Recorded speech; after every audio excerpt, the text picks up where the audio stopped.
South ఇండియాలోనే అతి తక్కువ ధరలకి రత్నాలనందించే ఏకైక సంస్థ 6JVR. నమస్తే, నేను Keshav. Welcome to Suman TV. Andhra Pradesh రాజకీయాల్లో పాదయాత్ర చేస్తే అధికారంలోకి రావడం ఖాయం అనే నానుడిని మరోసారి నిరూపించిన వ్యక్తి నారా లోకేష్. గతంలో వైఎస్ రాజశేఖర్ రెడ్డి, తర్వాత చంద్రబాబు నాయుడు, అదే బాటలో జగన్మోహన్ రెడ్డి. ఈ మూడు పర్యాయాలు కూడా అధికార మార్పిడి జరిగింది. పాదయాత్ర చేసిన వాళ్ళు అధికారంలోకి వచ్చినటువంటి సంకేతం స్పష్టంగా ఉంది. ఇదే తరహాలో 2 ఏళ్ల క్రిందట తెలుగుదేశం పార్టీ యువనేత నారా లోకేష్ ప్రారంభించిన పాదయాత్ర తెలుగుదేశం పార్టీని ఈరోజు కూటమితో సహా అధికారంలోకి తీసుకొచ్చే దిశగా నడిపించింది. నారా లోకేష్ పాదయాత్ర పూర్తయి 2 సంవత్సరాలు గడుస్తున్నాయి. ఈ 2 సంవత్సరాల్లో నారా లోకేష్ సాధించినటువంటి పరిణితి, రాజకీయ అవగాహన, అలానే ఇప్పుడు మంత్రిగా ఆయన బాధ్యతలు నిర్వర్తిస్తున్నటువంటి విధానం, వీటిపైన చర్చిద్దాం. మనతో పాటు అనలిస్ట్ సుబ్రహ్మణ్యం గారు ఉన్నారు. సుబ్రహ్మణ్యం గారు నమస్కారం. నమస్కారం సార్. సుబ్రహ్మణ్యం గారు, పాదయాత్ర అంటే ఫస్ట్ నుంచి కూడా ఏపీ పాలిటిక్స్లో అదొక ట్రెండ్గా మారిపోయింది. ఆ ఇన్స్పిరేషన్తోనే బహుశా కేంద్ర స్థాయిలో అయితే రాహుల్ గాంధీ గారు చేశారు సుదీర్ఘమైన యాత్ర. బట్ అక్కడ రిజల్ట్ రాలేదు. బట్ ఆ గ్రాఫ్ మాత్రం పెరిగింది. అవును, ఏపీలో, కంబైన్డ్ ఏపీలో, అలానే ఇప్పుడున్న ఏపీలో పాదయాత్ర చేస్తే పదవి పక్క అనేది మాత్రం మరోసారి లోకేష్ గారు ప్రూవ్ చేసినట్టు. 2 ఏళ్ళు అయింది. ఈ పాదయాత్ర నేర్పిన పాఠాలు ఏంటి, ఆయన నడుస్తున్నటువంటి విధానంలో దాని ప్రభావం ఎలాంటిది? ఫస్ట్ ఇప్పుడు మీరు చూసినట్టు సార్, 2023 జనవరి 27వ తేదీ కుప్పంలో వరదరాజస్వామి పాదాల చెంత నుంచి ప్రారంభించిన ఈయన లోకేష్ గారు యువగళం పాదయాత్ర.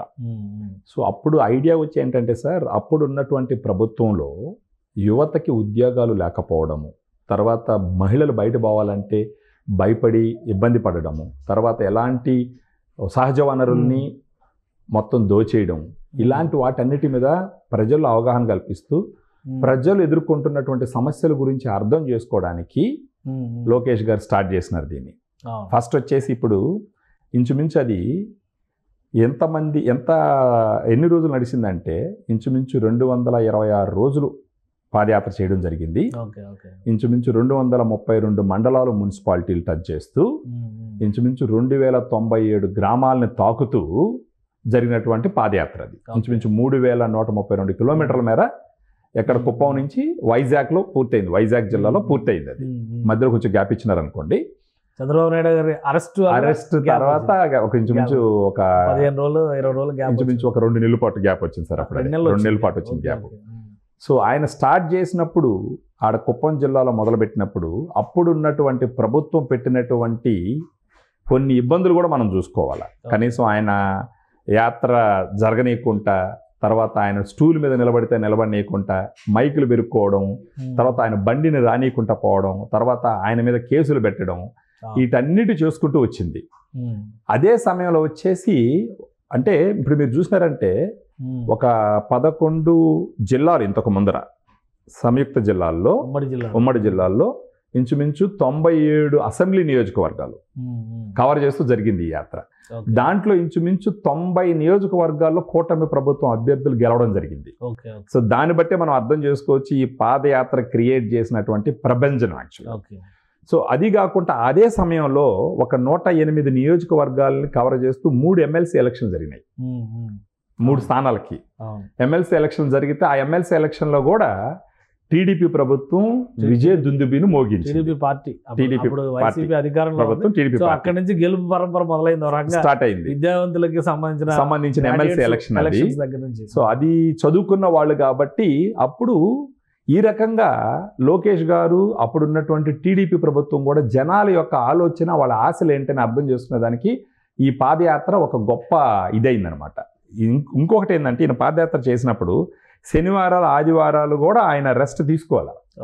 వర్షంలో కూడా ఎమ్మిగనూరులో వర్షం వస్తుంటే వర్షంలో కూడా ఆగల ఆయన. తర్వాత నంద్యాలకు వచ్చినప్పుడు అక్కడ జనాల దగ్గర ఏదో జరిగితే చెయ్యి కూడా దెబ్బ తగిలితే వైద్యుల నుంచి కొంచెం రెస్ట్ తీసుకోమంటే కూడా తీసుకోలేదు ఆయన. ఇంచుమించు 70 బహిరంగ సభలు పెట్టినాడు, 155 ముఖాముఖి సమావేశాలు చేసినాడు, 12 ప్రత్యేకమైన కార్యక్రమాలు చేసినాడు, 8 రచ్చబండ కార్యక్రమాలు చేసినాడు. ఈ మొత్తంలో ఆయన పాసేజ్ మొత్తంలో మొత్తం పాదయాత్రలో మొత్తం. సో ఈ విధంగా చేయడం ద్వారా ఎంతో మంది జనాలతో మమేకం అయినాడు. వాళ్ళ సమస్యలేంటి, వాళ్ళ ఆశలేంటి, వాళ్ళు అప్పుడు ఎదుర్కొంటున్నటువంటి కష్టాలేంటి, వాటన్నిటిని తెలుసుకున్నాడు. తర్వాత కొన్ని హామీలు కూడా ఇచ్చినాడు ఆ సమయంలో. కొన్ని హామీలు ఇచ్చి ఫస్ట్ బంగారుపాలెంలో డయాలసిస్ సెంటర్ పెట్టినాడు. ప్రభుత్వంలోకి వచ్చిన ఒక్క నెలలోనే అక్కడ డయాలసిస్ సెంటర్ పెడతామని చెప్పేసి కిడ్నీ వ్యాధులకు సంబంధించి అది పెట్టడం జరిగింది. తర్వాత ఈ నిరుద్యోగ భృతి గురించి వేద పండితులు అంటే ఇంత సుదీర్ఘ యాత్ర చేయడం ఒక ఎత్తు, సో అధికారంలోకి రావడం ఇంకొక ఎత్తు. అవును. బట్ ఓవరాల్ గా పర్సానిఫికేషన్ నారా లోకేష్ బిఫోర్ పాదయాత్ర, ఆఫ్టర్ పాదయాత్ర ఏంటి మేజర్ సిగ్నిఫికెంట్ ట్రాన్స్ఫర్మేషన్ వచ్చింది. ఆ ట్రాన్స్ఫర్మేషన్ అసలు ఏంటి? ఆ ట్రాన్స్ఫర్మేషన్ మీరు చూసినారంటే ప్రజల మీద అక్కర సార్. అంతకు ముందర ఒక రాజకీయ నాయకుడు కొడుకుగా ఉండుంటాడు, అక్కడ జనాలతో మమేకం అవడం వల్ల గ్రౌండ్ లెవెల్లో ప్రజలు ఎదుర్కొంటున్నటువంటి సమస్యలు అర్థం చేసుకోగలిగినాడు. వాళ్ళ మీద ఈయనకి అభిమానం కూడా పెరిగింది. ఇప్పుడు పవన్ కళ్యాణ్ గారికి స్వతహాగా ఎట్టయితే అభిమానం ఉంటుందో ప్రజల మీద, అదే విధంగా ఈయనకు కూడా ప్రజల మీద అభిమానం అంచెలంచెలుగా ఎదిగింది. అప్పుడు దానికే నిదర్శనం వాళ్ళ పాలనలోకి వచ్చిన తర్వాత మీరు చూసినారంటే ఏ దుబాయ్లో ఎక్కడ ఇరుక్కున్నా, ఎక్కడ ఏదన్నా బస్సులు ఇబ్బంది అయినా, ఎవరన్నా హాస్పిటల్లో కష్టపడుతుండి వాళ్ళు వైద్యానికి సంబంధించిన డబ్బులు పెట్టుకోలేని పరిస్థితుల్లో ఉన్న ప్రతి ఒక్క ఆపదకు సంబంధించి ఆపన్న హస్తుడిగా తయారైనడు ఈయన. ఇలా తయారవడానికి గల వన్ ఆఫ్ ద రీజన్ ఏంటంటే అప్పుడు పేదవాళ్ళని, ఈ రోడ్డు పక్కన చిన్న చిన్న అంగళ్ళు పెట్టుకుని జీవనం సాగిస్తున్న వాళ్ళందరినీ కలవడం ద్వారా, వాళ్ళ జీవితాలు అర్థం చేసుకోవడం ద్వారా ఈయనకి ప్రజల మీద ఒక ప్రేమ అనేది తయారైంది. ఒక రాజకీయ నాయకుడికి ఎదగాలంటే కేవలం రాజకీయం కాదు సార్, ప్రజల పట్ల ప్రేమ అభిమానాలు కూడా ఉండాలి. ప్రజల పట్ల ప్రేమ అభిమానాలు ఉన్నప్పుడే ఎండనక వాననక ఏది చూడకుండా వాళ్ళ కోసం కష్టపడేటటువంటి ఒక మనస్తత్వం వస్తుంది. ఆ రకంగా వచ్చిందే లోకేష్ గారికి ఆ 226 రోజుల్లో ఒక రాజకీయ నాయకుడిగా ఒక సిగ్నిఫికెంట్ ట్రాన్స్ఫర్మేషన్ జరగడం మనం చూసినాం. యాక్చువల్గా తర్వాత ఆయన పరిణితి, రాజకీయాలకు సంబంధించి పరిణితి పెరిగింది, ప్రజల పట్ల ఆయనకున్న ప్రేమ అభిమానాలు పెరిగినాయి, సమస్యలు అర్థం చేసుకోవడంలో ఆయన యొక్క అండర్స్టాండింగ్ డీప్గా ఇదయింది. సో ఆ రకంగా దానికి తగ్గట్టుగా ఆయన మాట్లాడే విధానం చాలా బాగా మారింది. ఇప్పుడు ఈవెన్ అది జరిగేటప్పుడు కూడా ఒకటి డేర్నెస్ కూడా చూడాలి. ఫస్ట్ టైం వాళ్ళ నాన్నను అరెస్ట్ చేసినప్పుడు ఆ పోలీసులతో ఆయన ఎదుర్కొన్నటువంటి సంభాషణ, అది కాకుండా ఆయనకు స్టూల్ కూడా లేకుండా ఇబ్బంది పెడుతూ కేసులు పెడుతూ పోలీసులు ఇచ్చేస్తున్నప్పుడు వాళ్ళనే ఆయన ఎదిరించినటువంటి తత్వం, కార్యకర్తలకి ఆయన ఇచ్చినటువంటి ధైర్యం, ఇవన్నీ చూసినారంటే ఒక యువకుడుగా ఎంతో ఫెరోషియస్గా ఉన్నప్పటికీ ఆ ఫెరోషియస్నెస్కి ఆయన అండర్స్టాండింగ్ తోడైంది, రాజకీయ పరిణితి తోడైంది, ప్రజల మీద ఉన్నటువంటి అక్కర తోడైంది, ఒక మనకున్నటువంటి సమస్యలు అర్థం చేసుకునేటటువంటి అండర్స్టాండింగ్ పెరిగింది. ఇవన్నీ పెరగడం వల్ల ఇప్పుడు ఆయన మంత్రి అయిన తర్వాత ఇవన్నీ పెరగడం, తర్వాత మంగళగిరిలో అక్కడ జనాలకి ఆయన సేవ చేసి ఇంచుమించు 93,000 మెజారిటీ ఓట్లు సాధించడం. ఇప్పటికి కూడా కొంతమంది ఆయన్ని కావాలని దూషిస్తారు, ఆయన్ని హేళన చేస్తారు, కానీ రాజకీయంగా చూసినారంటే ఆయన చాలా నేర్చుకున్నాడు. యాక్చువల్గా మొదటిసారి డైరెక్ట్గా ఎలక్షన్లో పోటీ చేయకుండా ఎమ్మెల్సీ తీసుకున్నప్పటికీ రెండోసారి ఎప్పుడూ గెలవనటువంటి మంగళగిరిని తీసుకొని అక్కడ ఆయన జనాలకి సేవ చేసి ప్రతి ఒక్క అపార్ట్మెంట్కి వెళ్ళి ప్రతి ఒక్క అంగటికి వెళ్ళి వాళ్ళ బాధలు అర్థం చేసుకోవడం, వాళ్ళ ప్రాబ్లమ్ సాల్వ్ చేయడం, వాళ్ళకి దగ్గర అవ్వడం, దానికి తగ్గట్టు పాదయాత్ర ఎంతో హెల్ప్ అయింది ఆయనకి. పాదయాత్ర చేయడం అన్నది ఒక రాజకీయ నాయకుడిగా, ఒక మానవతావాదిగా ఆయన యొక్క అండర్స్టాండింగ్ చాలా పెరిగింది, ఆయన అక్కడ కూడా పెరిగింది. అంతకుముందర మేబీ ఆయన వచ్చేసి స్టాండ్ ఫోన్లో చదివి రావడం, రిచ్ కిడ్ అవ్వడం, అప్పుడున్న అండర్స్టాండింగ్ ఏం చేసినా అంతకు ముందర చంద్రబాబు నాయుడు గారు కొడుకనే చూసినారు, ఆ ఫ్యామిలీ అన్నట్టుగానే చూసినారు. ఒరిజినల్ గా వాట్ ఈజ్ నారా లోకేష్ అనేది అన్నది పాదయాత్ర తర్వాత రివీల్. పాదయాత్ర తర్వాత అంటే పాదయాత్ర చేసినప్పుడు ఆయన చేసుకున్నటువంటి అర్థం, అండర్స్టాండింగ్, ప్రత్యేకించి మంగళగిరిలో ఆయన గెలిచిన తర్వాత ఏమైందంటే ప్రజలు ప్రేమను చూరగొన్నాడు. లేకపోతే 3rd హైయెస్ట్ మెజారిటీ ఏపీ స్టేట్లో వచ్చిండేది కాదు. అంటే ఎప్పుడు గెలవనటువంటి ఒక నియోజకవర్గంలో, అది కాకుండా వైఎస్ఆర్సీపీ ఎన్నో డిస్టర్బెన్సెస్ క్రియేట్ చేసినటువంటి ఒక నియోజకవర్గంలో అంతకు ముందు కూడా 5,000 ఓట్లు తేడాతోనే ఓడిపోయినాడు ఆయన. అంటే అప్పటికే ప్రజలు అంటే మెచ్చినారు ఆయన్ని. ఈ టైంలో 93,000 ఓట్లు మెజారిటీ, సాక్షాత్ వైఎస్ రాజశేఖర్ రెడ్డి గారి వైఎస్ జగన్మోహన్ రెడ్డి గారి మెజారిటీ కన్నా కూడా ఎక్కువ మెజారిటీ ఆయన అంటే ఎప్పుడు కుప్పంలో కాకుండా ఈయన ఇప్పుడు మీరు జగన్మోహన్ రెడ్డిని చూసినారంటే ఆయన నియోజకవర్గంలో పులివెందుల్లో ఆయనకి ఇంకా అక్కడ తిరుగు ఉండదు. అంటే తిరుగు కాదు, అది వాళ్ళు వేసిన బీజం కదా, వాళ్ళు వేసిన బీజం వాళ్ళ రాజ్యం అది. అయితే రాజశేఖర్ రెడ్డి లేదంటే వివేకానంద రెడ్డి లేదంటే ఒకసారి విజయమ్మ తర్వాత జగన్మోహన్ రెడ్డి గారు, తర్వాత జగన్మోహన్ రెడ్డి, విజయమ్మ గారు తర్వాత జగన్మోహన్ రెడ్డి గారు వచ్చినారు. అంటే అది ఒక ట్రెడిషనల్ వాళ్ళ సొంత ఊరు, 40 ఏళ్లుగా వాళ్ళదే వాళ్ళ రాజ్యం అది. పార్టీ ఏది అధికారంలో ఉన్నా వాళ్ళే వాళ్ళే అక్కడ గెలిచేవాళ్ళు, ఎమ్మెల్యేగా ఉండేది వాళ్ళే. అలాంటి నియోజకవర్గంలో పోటీ చేసినటువంటి వైఎస్ జగన్మోహన్ రెడ్డి గారికి కూడా అంతకు ముందర వచ్చిన మెజారిటీ కన్నా 30,000 ఓట్లు తగ్గిన ఇంచుమించు 90,000 ఓట్లు ఎంతో మెజారిటీ ఉంటే తర్వాత మళ్ళీ 60,000 ఓట్లు మెజారిటీ పడిపోయింది. అలాంటిది ఎప్పుడు టీడీపీ గెలవనటువంటి ఒక మంగళగిరి నియోజకవర్గంలో అందులో పప్పు అని చెప్పేసి ట్రోల్ చేయించబడ్డటువంటి లోకేష్ గారు పప్పు కాదురా బాబు నేను పెద్ద నిప్పు అని చెప్పేసి ఆ మంగళగిరి నియోజకవర్గంలో కేవలం ఆయన సేవ చేయడం ద్వారా, ప్రజల సమస్యలు అర్థం చేసుకోవడం ద్వారా, వాళ్ళ మీద ఆయనకున్న అక్కర్ని అక్కడ చూపించడం ద్వారా 93,000 ఓట్లు మెజారిటీతో గెలిచినాడు అని అంటే ఇది అసలు సిసలైన విక్టరీగా చూడాలి. అదే అక్కడ చూసినారంటే, మీరు పులివెందులో చూసినారంటే అది వాళ్ళ కోట, అది వాళ్ళ భయం ఉంటుంది, వాళ్ళ భక్తి ఉంటుంది. అయినా కానీ ఇంతకు ముందరతో పోలిస్తే 30,000 ఓట్లు తగ్గిపోయినాయి. ఇక్కడ 93,000 ఓట్లు ఎక్కువ మెజారిటీ వచ్చింది. అంటే దీన్ని బట్టి మీరు అనాలిసిస్ చూస్తే ఆంధ్రప్రదేశ్ ప్రజలు మనస్ఫూర్తిగా ఎవరిని సపోర్ట్ చేసినారు, ఎవరిని ఎన్నుకున్నారు అన్నది ఈ ఒక్క పాయింట్లోనే మనకు అర్థమవుతుంది. ఇదంతా జరగడానికి గల కారణం ఏంటంటే ఆయనలో వచ్చిన రాజకీయ పరిణితి, ప్రజల మీద ప్రేమ, ప్రజల మీద ఆయనకు వచ్చినటువంటి అక్కర, వీటన్నిటిని ప్రజలు గుర్తించినారు కాబట్టే ఆయనకు అంత మెజారిటీ ఇవ్వడం జరిగింది. ఆ విధంగా ఎప్పుడు గెలవనటువంటి నియోజకవర్గంలో ఆయన్ని స్టార్గా కూర్చోబెట్టడం జరిగింది. ఇప్పుడు లోకేష్ గారు కూడా జస్ట్ ఒక బాంబు పేల్చారు ఇప్పుడే కొద్దిసేపటి క్రితం. ఆయన ఏ పదవి అయినా 3 సార్లు కంటే, పార్టీలో ముఖ్యంగా పార్టీ పదవుల్లో 3 సార్లు కంటే కూడా ఎక్కువ సార్లు ఉండడం మంచిది కాదు, మిగతా నాయకత్వాన్ని ప్రోత్సహించాలి అని ఒక కొత్త మాట చెప్తున్నారు. ఇప్పుడు ఆయన ఇప్పటికే ప్రధాన కార్యదర్శిగా 3 టర్ములు కంప్లీట్ అవుతున్నట్టుంది.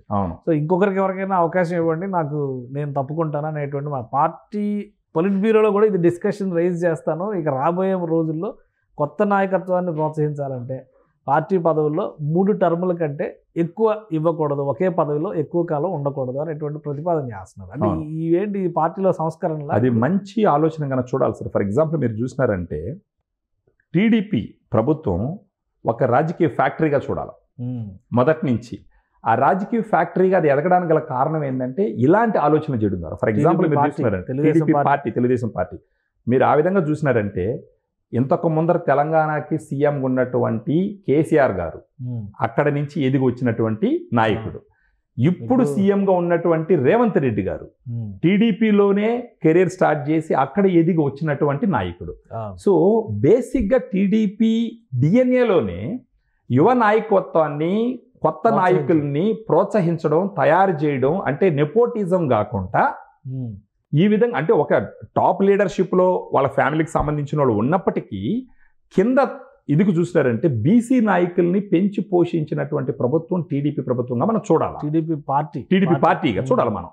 సో అదే ఆలోచనతో ఈ తరం నాయకుడైనటువంటి లోకేష్ గారు కూడా నడవడం అన్నది, అందులో ఆయన చదువుకొని వచ్చినాడు. ఖచ్చితంగా సంస్కరణలు చెప్తున్నాడు. 3 టర్ముల కంటే ఎక్కువ అవకాశం ఇవ్వద్దు, కొత్త వాళ్ళకి అవకాశం ఇద్దాం అంటున్నాడు. అవును, అది మంచి ఆలోచన. అంగీకరించే అవకాశం ఉంటుంది పార్టీలో. అంగీకరించాలి సార్, యాక్చువల్గా అంగీకరించాలా. ఎందుకంటే ఇప్పుడు ఇంకా ఈయన ప్రామినెంట్ లీడర్ కాబట్టి ఇప్పుడు ఈయన ప్రపోజల్ పెట్టినారంటే ఆటోమేటిక్గా అది అప్రూవ్ అయిపోయినట్టే యాక్చువల్గా.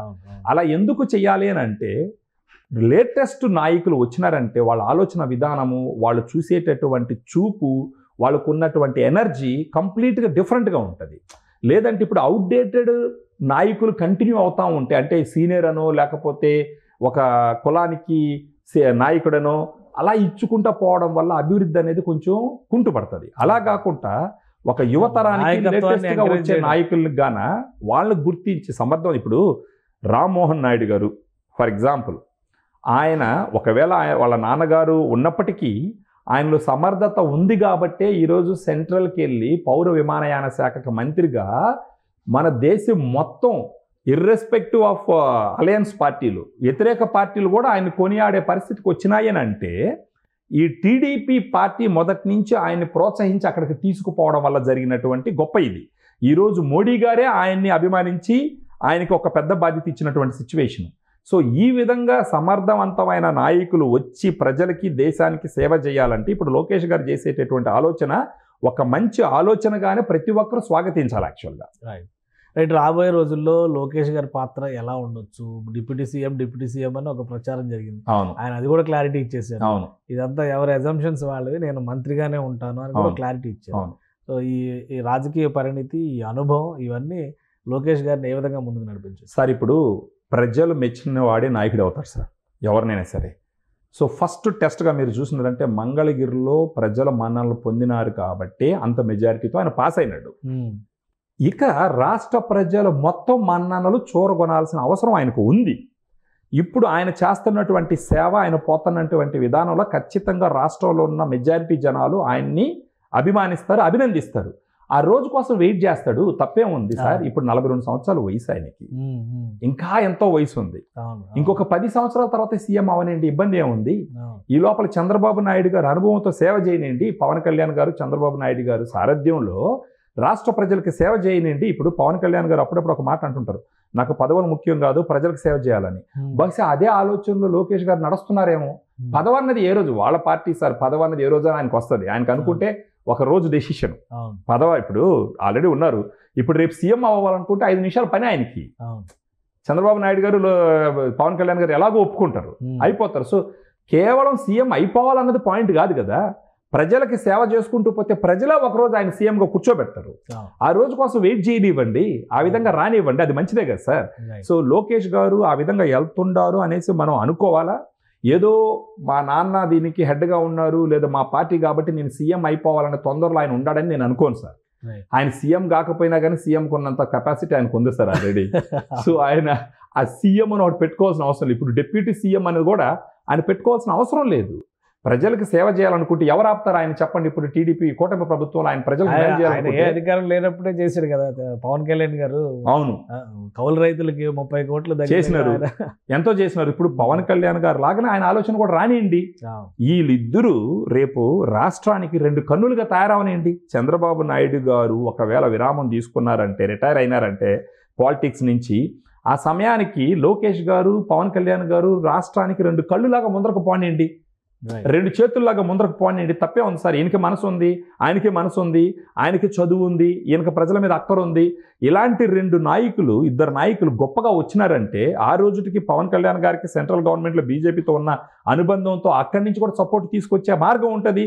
స్లోగా లోకేష్ గారు కూడా వాళ్ళకి దగ్గర అవుతారు. ఇద్దరు కలిసి రాష్ట్రానికి మేలు చేసే మార్గంలో పోవాలే కానీ ఈ కిందుండే కార్యకర్తలు మేము సీఎం అయిపోతాం, మీరు డిపి ఎంత. ఈరోజు పవన్ కళ్యాణ్ గారు కూడా బహిరంగ లేఖ రాసినారు, కూటమి ప్రభుత్వానికి సంబంధించి లోపల ఏం జరుగుతుందో దయచేసి ఎవరు కామెంట్ చేయొద్దు, బహిరంగంగా పోయి సమావేశాలు పెట్టద్దు, దాని గురించి విశ్లేషణ చేయొద్దు, మనకు ప్రజలకు సేవ చేయాలి అన్నదే మన పాయింట్, దాని దిశగా పొండి అని చెప్పేసింది. ఈ భేషజాలు, పౌరుషాలు ఇవన్నీ పక్కన పెట్టి ప్రజలకి మేల చేసే విధంగా పోతే గనక ప్రజలే రేపు ఎవరిని ఎక్కడ పెట్టాలో పెడతారు సార్. సో దాని గురించి వీళ్ళు తొందరపడాల్సిన అవసరం లేదు. ఎంత కష్టపడతారో అంత ఇది వస్తుంది. మాకు ఒక సామెత ఉండేది స్వర్ణముఖి నదిలో నాయుడుపేట దగ్గర. అప్పట్లో కాళహస్తి గుడి కట్టినప్పుడంతా ఉదయం నుంచి సాయంకాలం దాకా గుడికి కష్టపడి సాయంకాలం పోయి స్వర్ణముఖిలో జల్లిడెత్తి కానీ జల్లిస్తే ఎవరెవరి కష్టానికి తగ్గట్టు బంగారు దొరికేదంట. దేవుడు మాయది.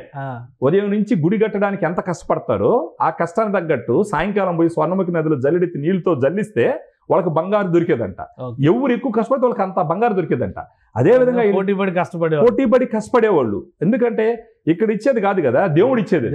సో ఆ విధంగా వీళ్ళిద్దరు కష్టపడితే దేవుడు అనేటటువంటి ప్రజలు దేవుడితో లెక్క, వాళ్ళే ఇస్తారు. దేవుళ్ళు కదా, తెలుగుదేశం నినాదమే అది కదా, ఖచ్చితంగా కదా దేవుళ్ళు. ప్రజలే ఆ దేవుళ్ళని నిర్ణయించండి ఎవరిని ఎక్కడ పెడతారన్నది వీళ్ళు పడే కష్టాన్ని బట్టి. ఆ విధంగా కాలానికి వదిలేయాలి కానీ ఈ రోజు నేను డిప్యూటీ సీఎం మెయిన్ సీఎం అన్నది అంత మెచ్యూరిటీ లేని డిస్కషన్కి ఒక నిదర్శనంగా చూడాలి మనం. ఖచ్చితంగా పవన్ కళ్యాణ్ గారు, లోకేష్ గారు రాష్ట్రానికి 2 కళ్ళులాగా, 2 చెవులులాగా, 2 కళ్ళులాగా ఏం జరుగుతుందో చూస్తారు, మంచి చెడు. 2 చెవులులాగా ఏ దినాలో వింటారు ప్రజల నుంచి, 2 చేతుల్లాగా ఏం సహాయం చేయాలో చేస్తారు. వీళ్ళిద్దరు 2 చేతులు, 2 కళ్ళు, 2 చెవులు సార్. ఆ విధంగా పోతేనే రాష్ట్రానికి మంచిది. ఆ విధంగా చూడాలి సార్ మనం. రైట్. థ్యాంక్ యూ సుబ్రహ్మణ్యం గారు. ఇది నారా లోకేష్ పాదయాత్ర 2 సంవత్సరాలు పూర్తి చేసుకోవడం, అలానే ఈ పాదయాత్ర ఇచ్చినటువంటి అనుభవంలో ఒక ప్రజానాయకుడిని తయారు చేసింది. ఖచ్చితంగా ఆయన రాజకీయ వ్యవహారాల్లో కానీ విధానపరమైనటువంటి అంశాల్లో కానీ పరిణితి సాధించారని సుబ్రహ్మణ్యం గారు విశ్లేషిస్తున్నారు. అలానే భవిష్యత్తులో ఒక బలమైన ప్రజానేతగా ఎదిగితే ప్రజలే లోకేష్ని సీఎం చేస్తారు, ఆయన సేవా మార్గంలో నడిస్తే ఖచ్చితంగా ప్రజలు ఆశీర్వదిస్తారని చెప్పని సుబ్రహ్మణ్యం గారు విశ్లేషిస్తున్నారు. ఇది special discussion. Keep watching. Suman టీవీలో మీ పర్సనల్ అండ్ బిజినెస్ ప్రమోషన్స్ కోసం కింది నెంబర్కి కాంటాక్ట్ చేయండి.